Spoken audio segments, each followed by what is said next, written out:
ગામમાં અંધારપટ છે। વાવના 13 અને સુઈ ગામના 11 ગામોમાં બ્લેકઆઉટ છે અને રાજસ્થાનના પણ અનેક ગામોમાં ડ્રોનથી હુમલાઓ કરવાના પ્રયાસ પાકિસ્તાને કર્યા છે। પંજાબના ફિરોજપુર અને અલગ અલગ વિસ્તારોમાં પણ હુમલાના પ્રયાસો થયા છે। ફિરોજપુરમાં 100 ડ્રોન ભારતે તોડી પાડ્યા છે। બનાસકાંઠાથી સંવાદદાતા કિશોર તુવર આપણી સાથે જોડાયા છે। કિશોર, બનાસકાંઠામાં હાલ શું માહોલ છે? કોઈ ડ્રોનની ગતિવિધિ જોવા મળી શકે છે અત્યાર સુધી?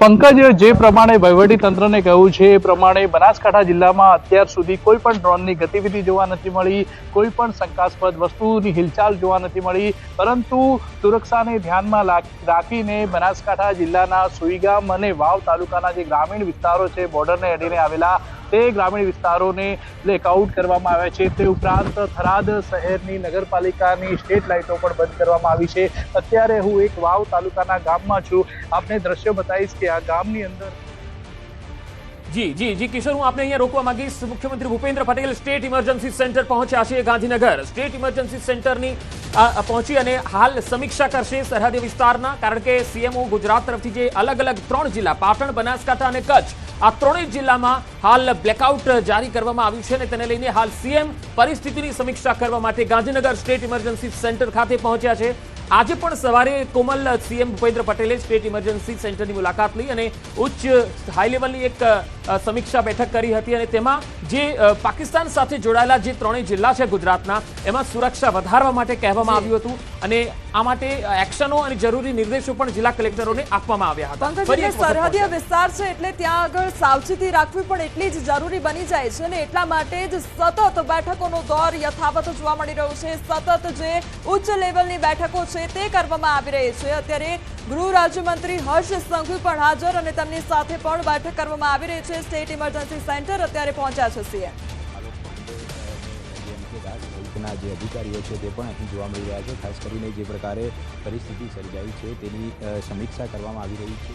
સ્ટેટ ઇમરજન્સી ઓપરેશન સેન્ટર ખાતે મુખ્યમંત્રી મોડી રાત્રે પહોંચ્યા હતા અને ગુજરાતમાં જે પ્રકારે કયા પ્રકારની તકેદારીના પગલાં લેવા, આ ઉપરાંત કઈ ખાસ કરીને લોકોને સૂચનાઓ આપવી, અફવાનો માહોલ ન સર્જાય તે માટે કઈ તકેદારી રાખવી અને હાલમાં ગુજરાતના જે પણ સીમાવર્તી વિસ્તાર છે કે જ્યાં કયા પ્રકારની પરિસ્થિતિ છે તેની સમીક્ષા કરવા માટે ગૃહમંત્રી ઉપરાંત જે મુખ્યમંત્રી છે તે અહીં જોવા મળી રહ્યા છે અને ખાસ કરીને અધિકારીઓ સાથે તેમણે અનેક મુદ્દાઓને લઈને ચર્ચા કરી હતી। કેમેરામેન નિલેશ સોસા સાથે ઋત્વિજ સોની, ન્યૂઝ 18 ગુજરાતી, ગાંધીનગર।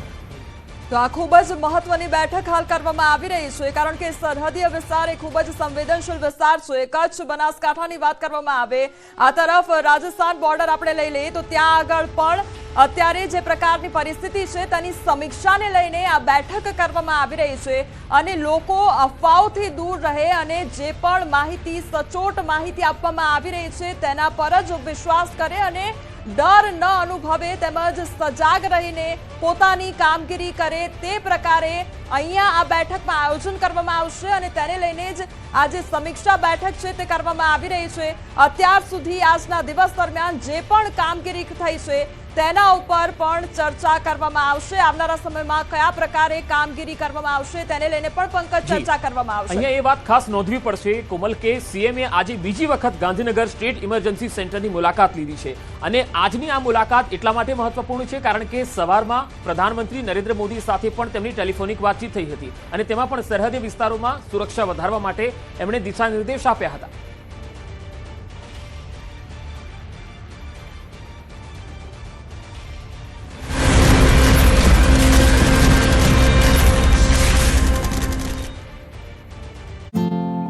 તો બનાસકાંઠાથી મહત્વના સમાચાર। બનાસકાંઠા સરહદી ગામોમાં જડબેસલાક સુરક્ષા સાથે તંત્ર એલર્ટ મોડ પર છે। જિલ્લા કલેક્ટર, જિલ્લા પોલીસ વડા સહિતના સિનિયર અધિકારીઓએ બેઠકો યોજી છે।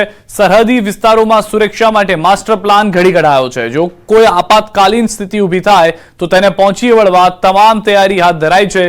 Emergency health centre, doctors, paramedical staff, Indo પાક બોર્ડર પર સિવિલિયન્સના જવા પર પ્રતિબંધ સહિતના જરૂરી પગલાં લેવાયા છે। હું કહેવા માંગીશ કે ચોક્કસથી સાવધાની અને કાળજી રાખવી જોઈએ, પણ ગભરાટની પણ કોઈ જરૂર નથી।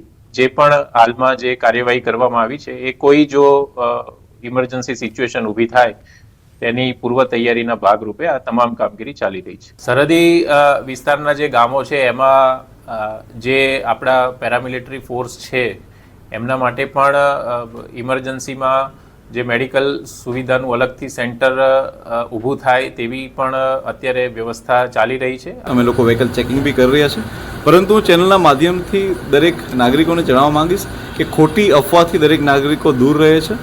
કોઈ પણ પેનિક થાય એવી કોઈ સિચ્યુએશન નથી. દરેક વસ્તુ જે છે એ અંડર કંટ્રોલમાં છે અને પોલીસ ઉપર અને તમામ બાકી એજન્સી ઉપર વિશ્વાસ રાખે. કોઈ પણ એવી પરિસ્થિતિ હશે તો મેં સૌથી પહેલાં આપણા જ ચેનલના માધ્યમથી લોકોને જણાવીશું. હાલમાં પરિસ્થિતિ ખૂબ શાંત છે, લોકો કોઈ પેનિકમાં ના આવે. જો કોઈ પણ બ્લેકઆઉટનો મેસેજ મળે છે તો બ્લેકઆઉટનો મેસેજ એટલા ગામડાઓ પૂરતો હોય છે, તે માત્ર પ્રિકોશન માટેનો હોય છે, તકેદારી માટેનો હોય છે. તો અમદાવાદ મ્યુનિસિપલ કમિશનર બંછાનિધિ પાનીનો આદેશ. વર્તમાન પરિસ્થિતિના પગલે તમામ આરોગ્ય કર્મચારીઓની રજા રદ. એએમસી સંચાલિત તમામ હોસ્પિટલમાં કર્મચારીઓની રજા રદ. વેકેશન માટે ગયેલા કર્મચારીઓને પણ પરત ફરવા આદેશ. એએમસી સંચાલિત હોસ્પિટલ, અર્બન હેલ્થ સેન્ટર સહિત ક્લિનિક કર્યા છે એક્ટિવ.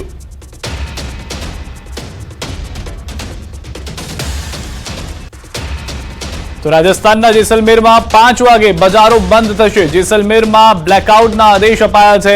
વાહનોની અવરજવર બંધ રહેશે. ચંદીગઢમાં સાંજે 7 વાગે બજારો બંધ થશે. ચંદીગઢમાં સાંજે 7 વાગે બજારો બંધ કરી દેવામાં આવશે. બ્લેકઆઉટના આદેશ આપી દેવામાં આવ્યા છે. પ્રિકોશન્સ રાખવામાં આવી રહ્યા છે, એટલે કે તકેદારી પહેલેથી રાખવામાં આવી રહી છે. જેસલમેરમાં 5 વાગે બજારો બંધ કરવાની તકેદારીના ભાગરૂપે નક્કી કરવામાં આવ્યો છે, નિર્ણય લેવામાં આવ્યો છે. સાંજે 6 થી સવારે 6 વાગ્યા સુધી રહેશે બ્લેકઆઉટ. વાહનની અવરજવર પણ બંધ રહેશે, એટલે કે એક રીતના કર્ફ્યુ પ્રમાણેની જે ગાઈડલાઇન્સ હોય છે તેનું ફોલો કરવાનું રહેશે. સરળ ભાષામાં કહીએ તો તે પ્રમાણેનું કાર્ય કરવાનું હશે, જે આપણે કોવિડ વખતે કરતા હતા તે પ્રમાણે. રાજસ્થાનના જેસલમેરમાં 5 વાગે બજારો બંધ. જેસલમેરમાં બ્લેકઆઉટના પણ આદેશ આપી દેવામાં આવે છે કે લાઇટનો ઉપયોગ આપ નહીં કરી શકો.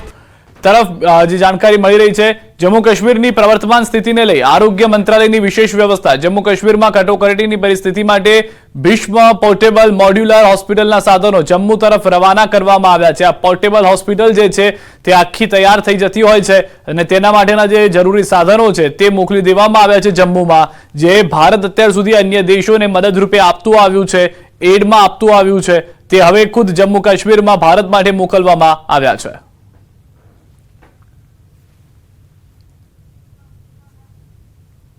બીએસએફે જૈશના 7 આતંકીઓને ઠાર માર્યા છે. સાંબા સેક્ટરમાં 7 ઘૂસણખોરોને માર્યા છે. બીએસએફે ઘૂસણખોરીની કોશિશ નાકામ કરી દીધી છે. જે મહત્વના અને મોટા સમાચાર વિડીયો પ્રૂફ સાથે બીએસએફે આ જાણકારી આપી છે કે જેમાં જોવા મળી રહ્યા છે કે કેટલાક આતંકીઓ જંગલ વિસ્તારનો ઉપયોગ કરી રાત્રિ દરમિયાન ઘૂસવાના પ્રયાસ કરતા હતા. વહેલી સવારની એક ઘટના હોવાની પ્રાથમિક જાણકારી છે, જેમાં બીએસએફ દ્વારા ફાયરિંગ કરી તેઓને ઠાર મારવામાં આવ્યા છે. આ બીએસએફનો વિડીયો છે જે જાહેર કરવામાં આવ્યો છે, જેમાં જોવા મળી રહ્યું છે કે જંગલ વિસ્તાર છે જેમાંથી આ આતંકીઓ જે હતા તે ઘૂસવાનો પ્રયાસ કરી રહ્યા હતા. બીએસએફે ફાયરિંગ કરી, જરૂરી કાર્યવાહી કરી અને 7 જેટલા જૈશના આતંકીઓને ત્યાં ને ત્યાં જ ઠાર મારી દીધા છે. તો યાત્રાધામ અંબાજીમાં સુરક્ષા સઘન કરાઈ છે. અંબાજી શહેર અને મંદિર ખાતે 125 જેટલા પોલીસ જવાનોનો બંદોબસ્ત ગોઠવાયો છે. એસઆરપીની એક ટુકડી સહિત પોલીસના 50 જવાન નગરમાં તૈનાત છે. મંદિરની સુરક્ષામાં 22 પોલીસ જવાન તૈનાત છે. મંદિર ખાતે હથિયારો સાથે 12 પોલીસ કર્મી તૈનાત છે. 20 હોમગાર્ડ અને જીઆરડીના જવાનો સુરક્ષા કરાયા તૈનાત. પોલીસ અધિકારીઓ દ્વારા તમામ પોઈન્ટ પર રખાઈ રહી છે નજર.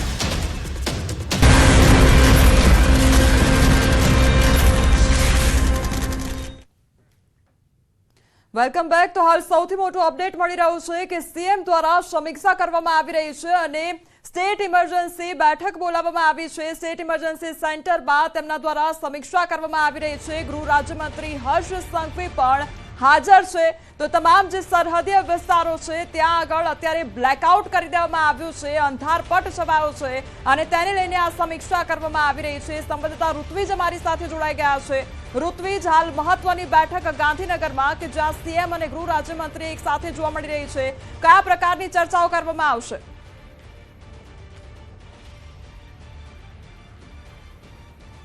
વાત કરીએ તો જે પ્રકારે દેશમાં વર્તમાન પરિસ્થિતિને ધ્યાનમાં રાખીને ગુજરાતનો જે પણ સરહદી વિસ્તાર છે ત્યાં કયા પ્રકારની પરિસ્થિતિ છે, ત્યાં હાલ કયા પ્રકારની પરિસ્થિતિ સર્જાઈ છે તેને ધ્યાનમાં રાખીને એક સમીક્ષા બેઠકનું આયોજન કરવામાં આવી રહ્યું છે. રાજ્યના મુખ્યમંત્રી છે ભૂપેન્દ્રભાઈ પટેલ ઉપરાંત ગૃહ રાજ્યમંત્રી હર્ષ સંઘવી સહિત જે વાત કરીએ તો અધિકારીઓ છે તે હાલ સ્ટેટ ઇમરજન્સી ઓપરેશન સેન્ટર ખાતે પહોંચ્યા છે, જ્યાં એક બેઠકનું આયોજન કરવામાં આવી રહ્યું છે. અને ગુજરાતના જે પણ સરહદી વિસ્તાર છે ત્યાં કયા પ્રકારની પરિસ્થિતિ છે તેની આ બેઠકની અંદર સમીક્ષા કરવામાં આવશે. જરૂર પડે જે તે અધિકારીઓ જે કલેક્ટર શ્રીઓ છે તેઓને પણ સૂચનાઓ આપવામાં આવશે, કારણ કે મહત્વની બાબત તો એ છે કે જે સરહદી વિસ્તાર છે ત્યાં કયા પ્રકારે તકેદારી રાખવી, કયા પ્રકારે આગમચેતીના ભાગ સ્વરૂપે પગલાં લઈ શકાય, આ તમામ બાબતોની ચર્ચા વિચારણા છે તે આ બેઠકની અંદર કરવામાં આવશે. થોડી જ વાર પહેલા મુખ્યમંત્રી અહીં પહોંચ્યા છે અને ખાસ કરીને હાલમાં ગૃહ રાજ્યમંત્રી તેમજ જે અધિકારીઓ છે તેઓની સાથે હાલમાં આ બેઠક યોજવામાં આવી રહી છે. મહત્વની બાબત તો એ છે કે આજે સવારે પણ એક હાઈ લેવલ એક બેઠકનું આયોજન કરવામાં આવ્યું હતું. ગૃહ રાજ્યમંત્રીને અધ્યક્ષ સ્થાને આ બેઠકનું આયોજન કરવામાં આવ્યું હતું અને તેમાં પણ વાત કરીએ તો ખાસ કરીને જે સરહદી વિસ્તાર છે તે વિસ્તારની અંદર કઈ કઈ તકેદારીના ભાગરૂપે પગલાં લઈ શકાય તેના પણ સૂચનો છે જે તે અધિકારીઓને આપવામાં આવ્યા હતા.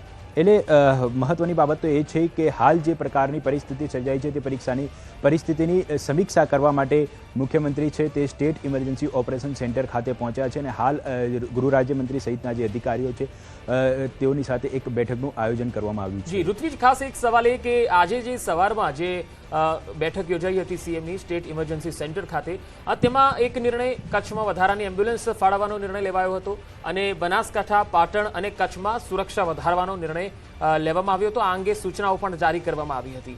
આજની આ બીજી બેઠક છે દિવસમાં, તો એમાં વધારાના કયા આદેશો જારી થઈ શકે છે, કયા પ્રકારની વ્યવસ્થાઓ માટે સૂચન થઈ શકે છે? પંકજ, તો સૌ પ્રથમ તો જે પ્રકારની હાલમાં શું પરિસ્થિતિ ત્યાં છે તેની સમીક્ષા કરવામાં આવશે અને ત્યારબાદ જરૂર પડે જે પણ પરિસ્થિતિને પહોંચી વળવા માટે જે પણ પગલાં લઈ શકાય તે તમામ પગલાં લેવા માટેના સૂચનાઓ છે તે અહીંથી આપવામાં આવશે. એટલે ખાસ કરીને જે મેડિકલ સેવાની વાત કરીએ તો મેડિકલ સેવાને જો કોઈ પણ પ્રકારની આપત્તિજનક પરિસ્થિતિ સર્જાય તો ખાસ કરીને મેડિકલ સેવાને પહોંચી વળવા માટે કેટલીક એમ્બ્યુલન્સો છે તે પણ ત્યાં તૈનાત કરવામાં આવી હતી. વધારાની એમ્બ્યુલન્સો ગઈકાલે રાત્રે જ અહીંથી રવાના કરી દેવામાં આવી હતી. એટલે કોઈ પણ પરિસ્થિતિને પહોંચી વળવા માટે જે રાજ્ય સરકાર છે તે કટિબદ્ધ છે અને તેને તકેદારીના ભાગરૂપે હાલ એક બેઠકનું આયોજન કરવામાં આવી રહ્યું છે. ખાસ કરીને આ જે સરહદી વિસ્તારો છે કચ્છ, બનાસકાંઠા સહિતના જે સરહદી વિસ્તારો છે ત્યાં કયા પ્રકારની પરિસ્થિતિ છે હાલમાં અને કયા પ્રકારના પગલાં લેવાની ત્યાં જરૂરિયાત છે તેની આ બેઠકની અંદર ચર્ચા વિચારણા કરવામાં આવશે અને ત્યારબાદ આગામી જે સૂચનો છે, આદેશો છે તે કરવામાં આવશે. એટલે મહત્વની બાબત તો એ છે કે જે બ્લેકઆઉટ કરવાની વાત હતી તો ક્યાં સુધી રાખવું, ઉપરાંત જે બીજી એક મહત્વની બાબત તો એ છે કે કોઈ પણ શંકાસ્પદ પ્રવૃત્તિઓ જણાય તો તેની સામે કયા પ્રકારના પગલાં લેવા. મહત્વની બાબત તો બીજી પણ એક કહી શકાય કે લોકો ખાસ કરીને અત્યારે અફવાઓ પર વધારે ધ્યાન આપતા હોય છે, તો અફવાઓ પર ધ્યાન ન આપવા માટે પણ સતત પોલીસ અધિકારીઓ અને રાજ્ય સરકાર દ્વારા સૂચનો કરવામાં આવી રહ્યા છે અને સોશિયલ મીડિયા પર જે અફવાઓ ફેલાઈ રહી છે તે ન ફેલાય તેની પણ તકેદારી ખાસ રાખવા માટે ખાસ પોલીસ અધિકારીઓને સૂચના આપવામાં આવી છે. એટલે આ જે તમામ પરિસ્થિતિઓ છે પરિસ્થિતિની સમીક્ષા કર્યા બાદ જરૂરી સૂચનો છે તે આપવામાં આવશે અને જે જરૂરી આદેશો છે તે પણ અહીંથી કરવામાં આવશે.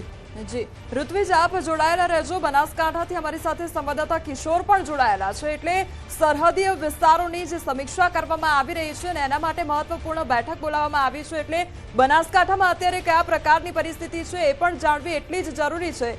કિશોર, અત્યારે કયા પ્રકારની પરિસ્થિતિ, કારણ કે એક તરફ ખૂબ જ મહત્વની બેઠક ચાલી રહી છે ગાંધીનગર ખાતે અને અત્યારે કયા પ્રકારની સુરક્ષામાં કોઈ વધારો કરવામાં આવ્યો છે?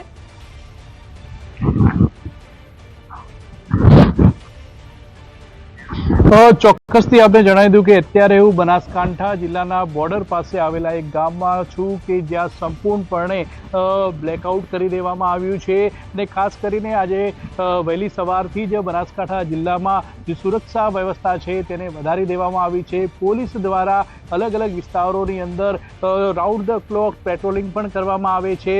આપણે દ્રશ્યો પણ બતાવીશ કે આ જે વાવ તાલુકાનું એક ગામ છે કે જે ગામમાં સંપૂર્ણપણે બ્લેકઆઉટ જોઈ શકાય છે. આ મંદિર છે તે મંદિરને પણ સંપૂર્ણ રીતે અત્યારે બંધ કરી દેવામાં આવ્યું છે।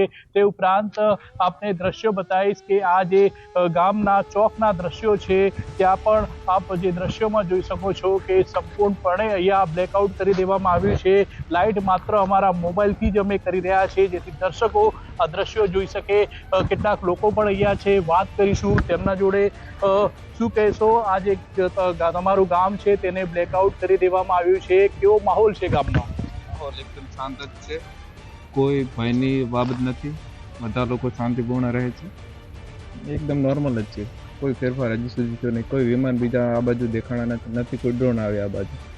પબ્લિક જે રીતે પહેલાં રહેતી એ જ રીતે રહે છે, એટલે અંધારપટનું સંપૂર્ણપણે પાલન કરે છે બ્લેકઆઉટનું। શું સુરક્ષાઓ વધારવામાં આવી છે અને વહીવટી તંત્ર દ્વારા શું સૂચનાઓ આપવામાં આવી રહી છે? હું અત્યારે પાલનપુરથી આવ્યો છું, એટલે મેં જે રીતે ઘરે વાત કરી એ પ્રમાણે હાલ તો બ્લેકઆઉટનું જ છે, બીજું તો કંઈ આવ્યું નથી।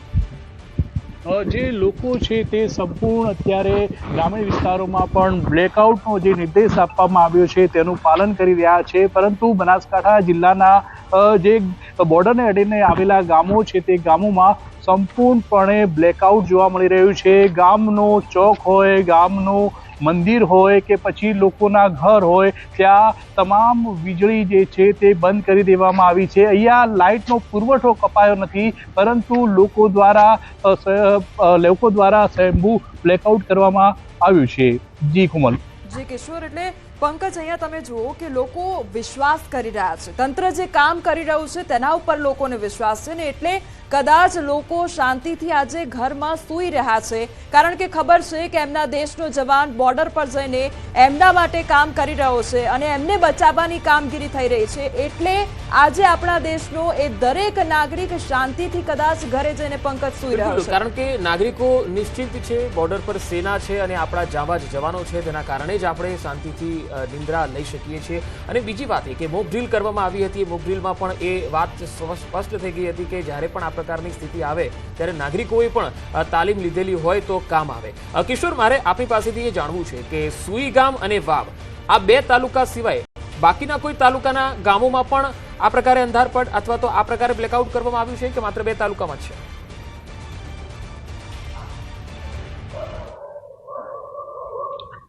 પંકજ, માત્ર બનાસકાંઠા જિલ્લાના આ બે તાલુકાના જે 24 જેટલા ગામો છે ત્યાં જ બ્લેકઆઉટ કરવામાં આવ્યું છે। તે સિવાય જે થરાદ નગરપાલિકાની જે સ્ટ્રીટ લાઇટો છે તે બંધ કરી દેવામાં આવી છે અને કેટલાક વિસ્તારમાં તો જ્યાં વહીવટી તંત્રએ બ્લેકઆઉટનું નથી કહ્યું ત્યાં પણ લોકો દ્વારા સ્વયંભૂ લાઇટો બંધ કરી દેવામાં આવી છે। પંકજ, અહીંયા એવા પણ કેટલાક વિસ્તારો છે કે જે વિસ્તારોની અંદર લાઇટો નથી, સોલારથી લાઇટો ચાલે છે, જે રસ્તાઓ ઉપર હોય, ગામના ચોકમાં હોય, ગામના અલગ અલગ વિસ્તારોમાં જે સોલારથી લાઇટો ચાલુ હતી તે સોલારવાળી લાઇટો પર પણ પુઠ્ઠાઓ ઢાંકવામાં આવ્યા છે, ચાદરો લપેટવામાં આવી છે અને આમ સંપૂર્ણપણે જે છે તે સોલારની લાઇટો પણ બંધ કરી દેવામાં આવી છે। વહીવટી તંત્ર દ્વારા જે સૂચનાઓ આપવામાં આવે છે તેનું પાલન આ વિસ્તારના લોકો કરી રહ્યા છે। લોકો સતર્ક છે, વહીવટી તંત્ર સતર્ક છે, જે એજન્સીઓ છે તે ચપ્પા ચપ્પા પર અત્યારે નજર રાખી રહી છે, police round the clock patrolling કરી રહી છે। દરેક ગામમાં તલાટીઓ સ્ટેન્ડ બાય છે, સરપંચો સ્ટેન્ડ બાય છે, કોઈ પણ મુવમેન્ટ કે કોઈ પણ હરકત દેખાય, કોઈ શંકાસ્પદ વસ્તુ દેખાય તો તમામ લોકોને સૂચના આપવામાં આવી છે કે વહીવટી તંત્રનું ધ્યાન દોરો, સરપંચનું ધ્યાન દોરો, પોલીસનું ધ્યાન દોરો।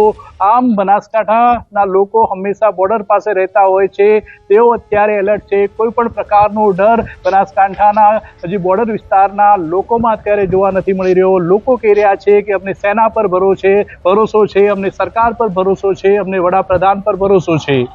પંકજ। જી કિશોર, આભાર સમગ્ર માહિતી આપવા માટે। તો હાલ સરહદ ઉપર તો વાતાવરણ એટલું તંગદિલી ભર્યું નથી બનાસકાંઠા, પાટણ અને કચ્છમાં, પરંતુ કચ્છમાં ખાલી હરામી નાળામાં પાકિસ્તાનના 2 ડ્રોન દેખાયા હતા અને તેને લઈને સુરક્ષા એજન્સીઓ તો એલર્ટ છે જ, કારણ કે સવારમાં પણ સીએમએ આ તમામ 3 જિલ્લાના કલેક્ટર સાથે પણ વર્ચ્યુઅલી વાતચીત કરી હતી અને સ્ટેટ ઇમરજન્સી સેન્ટર ખાતે પહોંચીને જે બીએસએફના ડીજી છે તેમની સાથે પણ ચર્ચા કરી હતી અને આજે ફરી એક વખત સીએમ જ્યારે સમીક્ષા કરવા માટે સ્ટેટ ઇમરજન્સી સેન્ટર પર પહોંચ્યા છે તો ચોક્કસ નવા દિશા નિર્દેશ અથવા નવી સૂચનાઓ પણ આપવામાં આવી શકે છે, કારણ કે સીએમઓ ગુજરાતના ટ્વિટર પેજ ઉપર આ 3 બનાસકાંઠા, કચ્છ અને પાટણ આ ત્રણેયના કલેક્ટર જે મેસેજ મૂક્યા છે ટ્વિટર હેન્ડલ એક્સ ઉપર તેને પણ સીએમઓએ પુષ્ટિ કરી છે અને તેમણે પણ કહ્યું છે કે બ્લેકઆઉટ રાખવામાં અને જ્યાં સુધી નવી સૂચના ન મળે ત્યાં સુધી તેને બ્લેકઆઉટ રાખવું. તો સ્વાભાવિક છે ગુજરાતની અંદર હાલ કોઈ એવી ઘટના નથી, કોઈ શંકાસ્પદ વસ્તુ નથી મળી, પરંતુ રાજસ્થાનથી લઈ અને જમ્મુ સુધી આ તમામ વિસ્તારો એવા છે કે જ્યાં પાકિસ્તાન લગાતાર ડ્રોનથી હુમલાઓ કરી રહ્યું છે. ફિરોજપુર અને જમ્મુ આ બંને જગ્યાએ 100 જેટલા ડ્રોન પાકિસ્તાન દ્વારા હુમલો કરવામાં આવ્યો હતો, છોડવામાં આવ્યા હતા, જેને ભારતીય સેનાએ નષ્ટ કર્યા છે. હજુ પણ આ હુમલાઓ ચાલુ છે. એલઓસી સાંબા અને અખનૂર સેક્ટર છે ત્યાં આગળ લગાતાર ફાયરિંગ થઈ રહ્યું છે, ત્યાં ઘૂસણખોરીના પણ પ્રયત્ન થઈ રહ્યા છે. એટલે અહીંયા હુમલા સતત થઈ રહ્યા છે, ગોળીબારી પણ સતત કરવામાં આવી રહ્યો છે અને નાપાક પાકિસ્તાનની હરકતો અહીંયા જો પંકજ કે જે સામાન્ય નાગરિકો છે તેના ઉપર હુમલો કરવામાં આવી રહ્યો છે. આપણે તો અહીંયા આતંકવાદ ખતમ કરવાની વાત કરી રહ્યા હતા અને જે આતંકવાદી પ્રવૃત્તિઓ થઈ રહી છે, જે સમર્થન જે દેશ દ્વારા આપવામાં આવી રહ્યું છે એના ઉપર આપણે હુમલો કરી રહ્યા હતા, ન કે પછી દેશ ઉપર કે ન તો પછી ધર્મ ઉપર આપણે હુમલો કરી રહ્યા હતા. જે પ્રવૃત્તિ એમના દ્વારા, જે યુક્તિ એમના દ્વારા અપનાવવામાં આવી હતી કે ધર્મ પૂછીને જે આપણા નિર્દોષ લોકો હતા તેમને મોતને ઘાટ ઉતારવામાં આવ્યા હતા. પંકજ, આપણે એવી કોઈ જ કામગીરી નથી કરી, આપણે ધર્મના નામે કોઈ જ યુદ્ધ નથી કર્યું અને હજુ પણ આપણે આ યુદ્ધ નથી કરી રહ્યા. આપણે એક બદલો લીધો છે, એક એક્શન થયું અને એક્શનનું રિએક્શન આપણા તરફથી આવ્યું છે, પણ હજુ એ લોકો એવી રાહ જોઈને બેઠા છે કે ભારત દેશ યુદ્ધ જાહેર કરી લે અને એટલા માટે અમે બચી જઈએ એ પ્રકારની રાહ જોઈ રહ્યા છે કે ધીરજ આપણે ખોઈ બેસીએ, સંયમ ખોઈ બેસીએ અને એનો લાભ એમને મળી જાય. બિલકુલ, એટલે આ ધીરજની કસોટી છે એવું કહી શકાય. પીએમએ થોડીવાર પહેલા જ્યારે બેઠક પૂરી કરી છે વિદેશ મંત્રી એસ જયશંકર સાથે, ત્યારે જોવાનું એ છે કે આગળની ભારતની રણનીતિ શું હશે. પરંતુ અહીંયા એક ખાસ વાત જાણવા જેવી છે અને સૌથી વધારે મારે દર્શકોને પણ એ કહેવી છે કે પાકિસ્તાન એટલું નમાલું અને એટલું ભિખારી અને એટલું કંગાળ દેશ છે કે એણે આ વખતે જે એર સ્પેસ છે એ પણ ખુલ્લી રાખી છે. કોમલ, એર સ્પેસ જ્યારે તંગદિલી ભર્યું વાતાવરણ હોય સરહદ ઉપર ત્યારે કોઈ પણ દેશ પોતાની એર સ્પેસ બંધ કરી દે છે, કારણ કે હુમલાઓ થતા હોય છે અને એમાં જે આપણા જે વિમાનો હોય છે જેમાં નાગરિકો મુસાફરી કરતા હોય છે એ વિમાનો નથી ઉડવામાં આવતા. આપણે જો દેશની અંદર 27 જેટલા એરપોર્ટ બંધ છે, તો પાકિસ્તાને એર સ્પેસ અત્યારે ચાલુ રાખી છે ને ત્યાં નાગરિક વિમાનની અવરજવર પણ ચાલુ છે અને સામે એ ડ્રોનથી હુમલા કરી રહ્યું છે. એટલે તેણે પોતાના નાગરિકોને ઢાલ બનાવી છે જેથી ભારત વળતો પ્રહાર એ વિમાન ઉપર ન કરે અને તે ડ્રોનથી હુમલાઓ લગાતાર કરતું રહ્યું છે. એટલે એક પક્ષી આખી કાર્યવાહી થાય એ પ્રકારનું એણે પોતાના નાગરિકોને ઢાલ બનાવવાની કોશિશ કરી છે. નાગરિક ઉડ્ડયન જે વિમાન છે એને એર સ્પેસમાં રાખ્યા છે અને એટલા માટે ભારત જે છે એ કદાચ સંયમ રાખે અને કદાચ એ વિમાનને ટાર્ગેટ ન કરે એ માટે તેણે આ પ્રયાસ કર્યો છે. પણ ભારત હવે ધીરજની આ કસોટી છે એ બહુ લાંબી નહીં ચાલે અને મને લાગે છે કે ભારત ગમે ત્યારે આ જે રીતે સૈન્ય કાર્યવાહી કરી રહ્યું છે, અત્યારે તમે જો ભારતે તો આતંકવાદનો સફાયો કર્યો છે, પણ પાકિસ્તાન ભારતના નાગરિકો, નિર્દોષ નાગરિકોને ટાર્ગેટ કરી રહ્યું છે, ભારતની લશ્કરી છાવણી અને ભારતીય સેનાને ટાર્ગેટ કરી રહ્યું છે. એટલે અહીંયા ચોક્કસ એણે વોર છેડી દીધી છે એવું કહી શકાય અને તેણે દુશ્મનાવટ વહોરી લીધી છે પાક્કા પાયે એવું કહી શકાય. એટલે હવે ભારતનું જે સ્ટેન્ડ છે એ માત્ર આતંકવાદને સફાયો કરવા માટેનું અને એક સંયમિત હતું, એક મર્યાદિત હતું, એક સીમા સુધી હતું, એ હવે મટી ગયું છે, કારણ કે હવે દુશ્મનનો સીધો પ્રહાર છે ભારતીય સેના પર. પંકજ, એટલે આપણે બહુ બધા મોકા આપી દીધા કે ક્યાંક હવે શાંત થઈ જશે, હવે સમજી જશે, હવે કદાચ બુદ્ધિ આવી જશે, હવે કદાચ ભાન આવી જશે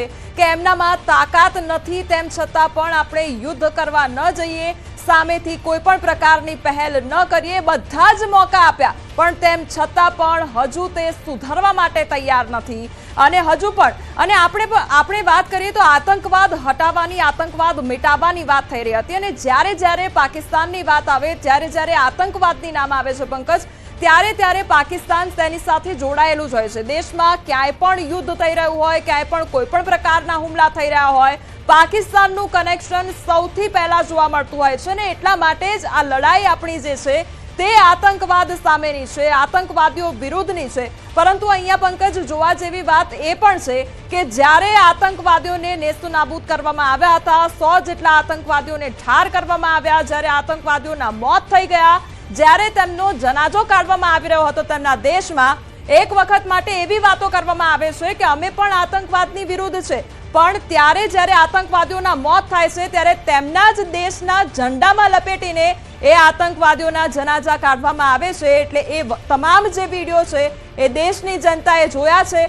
જો તમે કોઈ પણ પ્રકારનો સપોર્ટ નથી કરતા તો એ વિડીયો કેવી રીતે સામે આવ્યા કે જ્યાં આતંકવાદીઓના જે જનાજા છે તે તેમના દેશના ઝંડામાં લપેટીને તમામ જે ત્યાંની સેના છે તે પણ જોવા મળી રહી છે, નેતાઓ છે તે પણ જોવા મળી રહ્યા છે. પંકજ, અહીંયા એક વાત એ છે કે આપણે જેને આતંકવાદી માનીએ છીએ એવા મસૂદ અઝહર હોય કે પછી લશ્કરે અને જૈશ એ મોહમ્મદ હોય અથવા ઇન્ડિયન મુજાહિદીન હોય, તો આ બધા જ લોકોને પાકિસ્તાન આતંકવાદી માનતું નથી. પાકિસ્તાન એટલા માટે જ આપણે એને આતંકિસ્તાન કહીએ છીએ. વાત અહીંયા એ છે, આપણા માટે જેણે હુમલો કર્યો છે, જે આતંકવાદી છે, એને પાકિસ્તાન ફ્રીડમ ફાઇટર ગણાવે છે. અને પાકિસ્તાનના રક્ષા મંત્રી આસિફ, જે એમણે પોતે નિવેદન આપ્યું છે કે અમે 30 વર્ષથી પાકિસ્તાનમાં આતંકવાદીઓને તાલીમ આપીએ છીએ, કેમ્પો ચલાવીએ છીએ અને આના માટે અમને ફંડ મળે છે. આ વાત તો પાકિસ્તાનના રક્ષા મંત્રી કબૂલી ચૂક્યા છે.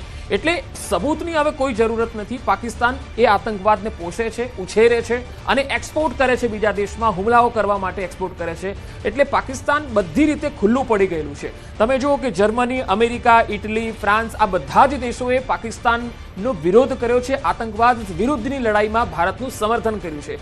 અમેરિકા જેવા અમેરિકા દેશે પણ પાકિસ્તાનને કહી દીધું છે, ઘેર્યું છે કે ભાઈ તમારા દેશમાં જે આતંકવાદ છે એને પહેલા બંધ કરો અને પછી વાતચીતની વાત આગળ કરો. એટલે ભારતનું વિશ્વ સમુદાય તરફથી સમર્થન છે, પાકિસ્તાનની સામે વિરોધ જોવા મળે છે. અને આજે તમે જો IMFની જે બેઠક મળી હતી એમાં ભારતે પાકિસ્તાનને જે બેલઆઉટ પેકેજ માટેનો વિરોધ પણ વ્યક્ત કર્યો છે. આ બેલઆઉટ પેકેજ એ શું છે કે પાકિસ્તાન લગાતાર વિશ્વની જે સંસ્થાઓ છે, નાણાકીય સંસ્થાઓ છે, તેની પાસેથી લોન લઈ રહ્યું છે. IMF જે ઇન્ટરનેશનલ મોનિટરી ફંડ કહેવાય છે, આંતરરાષ્ટ્રીય નાણાં ભંડોળ કહેવાય છે, તેની આજે વોશિંગ્ટનમાં જે બેઠક હતી એમાં પાકિસ્તાન ત્યાં પણ $1.3 બિલિયન લેવાના ફિરાકમાં હતું. ભારતે તેમાં કહી દીધું છે, પોતાનો વિરોધ વ્યક્ત કર્યો છે કે આ જે લોન છે એ પાકિસ્તાનને આપશો તો પાકિસ્તાન એનાથી દેશના પ્રગતિ માટે નહીં, આતંકીઓને પોષવા પાછળ, આતંકીઓને ફંડિંગ કરવા પાછળ એ લોનનો સહારો કરશે, એ લોન એમાં વાપરશે. એટલે એને ન મળવી જોઈએ એ લોન. આ ભારતનું આ વલણ રહ્યું છે IMFની આજની આ બેઠકમાં અને ભારતે તેને બેલઆઉટ પેકેજ આપવાનો વિરોધ પણ કર્યો છે. કારણ કે આ પહેલા પણ પાકિસ્તાને ADB બેંક હોય એટલે કે એશિયન ડેવલપમેન્ટ બેંક છે એમાંથી પણ એને લોન લીધેલી છે. તો ઘણા બધા આંતરરાષ્ટ્રીય સંસ્થાઓ પાસેથી એ લોન લઈને પોતાનો દેશ ચલાવે છે. એની પાસે લોટના પૈસા નથી હોતા, એના નાગરિકો લોટ માટે અને પાણી માટે લાઈનો લગાવે છે. એના દેશની અંદર નાણાકીય સ્થિતિ એટલી કંગાળ છે કે ગઈકાલે 2 દિવસ પહેલા જે એર સ્ટ્રાઇક થઈ એ એર સ્ટ્રાઇકમાં તો પાકિસ્તાનના કરાચી સ્ટોક એક્સચેન્જમાં 8,000નો કડાકો બોલાઈ ગયો અને લાખો કરોડો રૂપિયા લોકોના ધોવાઈ ગયા. એટલે પાકિસ્તાનની હાલત એટલી કંગાળ છે કે એ લડી તો નથી જ શકતું, પણ અત્યારે એમના નાગરિકોને બતાવવા માટે કે ભાઈ અમે કંઈક કરીએ છીએ એના માટે આ બધા છમકલા કરી રહ્યું છે. પંકજ, એટલે કંઈ છે નહીં પાકિસ્તાન પાસે. ખાવા માટે પૈસા નથી, પીવા માટે પાણી નથી, રોજગારી મેળવવાની કોઈ તકો જ નથી રહી તેમની પાસે. પૈસા છે નહીં અને પૈસા છે નહીં એની ઉપર એ પણ વાત યાદ આવે પંકજ કે આજે એવો સમયગાળો આવી ગયો હતો કે એક્સ પર તેમણે પોસ્ટ કરવું પડ્યું કે લોનની જરૂર છે. સામાન્ય ભાષામાં એ વર્ણવ્યું તો એ પ્રકારની જ પોસ્ટ હતી કે પૈસાની જરૂર છે અને પૈસા જોઈએ છે. પરંતુ એવું ટ્રોલિંગ કરવામાં આવ્યું કે આખરે તેમને પછી એવું કહેવું પડ્યું કે આ જે અકાઉન્ટ છે તે હેક થઈ ગયું છે. લોકોએ એ હદે ટ્રોલિંગ કર્યું કે બસ ભીખ માંગવા માટે બીજો કોઈ રસ્તો ન રહ્યો અને એટલા માટે આ પ્રકારની પોસ્ટ કરવામાં આવી છે. એટલે તમે જુઓ કે પૈસા તો છે નહીં અને તેમ છતાં પણ પાવર આખા ગામનો બતાવવામાં આવી રહ્યો છે. હથિયારો છે નહીં તો પણ યુદ્ધ કરવા માટે આવી જવું છે. તેમના નાગરિકો જે છે તે પણ એટલા વિડીયો શેર કરી રહ્યા છે અને પાકિસ્તાની જે પણ ત્યાં આગળ તંત્ર છે તેમની પોલ ખોલી રહ્યા છે. જે કામગીરી તેમના દ્વારા નથી કરવામાં આવી રહી, જે સુરક્ષા ત્યાંના લોકોને નથી આપવામાં આવી રહી, એ બધા જ ત્યાંના નાગરિકો વિડીયો બનાવી રહ્યા છે અને શેર કરી રહ્યા છે. એટલે આપણે તો અહીંયા પંકજ કંઈ કહેવાની કે કરવાની જરૂર જ નથી, કારણ કે ત્યાંના લોકો જ જે છે, ત્યાંના જે સ્થાનિકો છે, પાકિસ્તાનીઓ છે, તેમના દ્વારા જ પાકિસ્તાનની પોલ ખોલવામાં આવી રહી છે. અહીંયા બીજું અપડેટ એ પણ આવી રહ્યું છે કે શ્રીનગરમાં અત્યારે બ્લેકઆઉટ કરી દેવામાં આવ્યું છે અને જે પણ હુમલા થઈ રહ્યા છે તેને ધ્યાનમાં રાખીને બ્લેકઆઉટ કરવામાં આવ્યું છે, અંધારપટ કરવામાં આવ્યો છે. તેમજ પાકિસ્તાની ડ્રોન અટેક વચ્ચે પીએમની આ મહત્વપૂર્ણ બેઠક પણ એક તો ચાલી રહી છે. એટલે બેઠકોનો જે દોર છે તે પણ અત્યારે જોવા મળી રહ્યો છે અને અનેક મુદ્દાઓ પર ચર્ચા કરવામાં આવશે, કારણ કે હવે આગામી સમયમાં શું કરવાનું છે આ બેઠકોમાં તેને લઈને જ નિર્ણય કરવામાં આવશે. એક તરફ ગુજરાતની વાત કરવામાં આવે તો ગુજરાતમાં CM ગૃહ રાજ્યમંત્રી હર્ષ સંઘવી બેઠક કરી રહ્યા છે બીજી તરફ ઉચ્ચ સ્તરીય બેઠકો પણ પીએમ મોદી દ્વારા કરવામાં આવી રહી છે। એટલે અત્યારે જે પણ તણાવની સ્થિતિ છે, ભલે રાત્રિનો સમયગાળો થઈ ગયો છે, એક તરફ હુમલા ચાલુ છે, પાકિસ્તાન તરફથી તમામ પ્રયાસો થઈ રહ્યા છે હુમલા કરવા માટેના, પરંતુ એ કહેવાય ને કે હવા ત્યાં ચારે તરફથી મારવામાં આવી રહ્યા છે, પરંતુ ક્યાંય તે લોકો સફળ નથી થઈ રહ્યા, ક્યાંય એ લોકોનો નિશાનો નથી લાગી રહ્યો, કારણ કે એ હુમલો થાય તે પહેલા જ આપણે જે ડ્રોન છે તેને નેસ્તો નાબૂદ કરી દઈએ છીએ, કારણ કે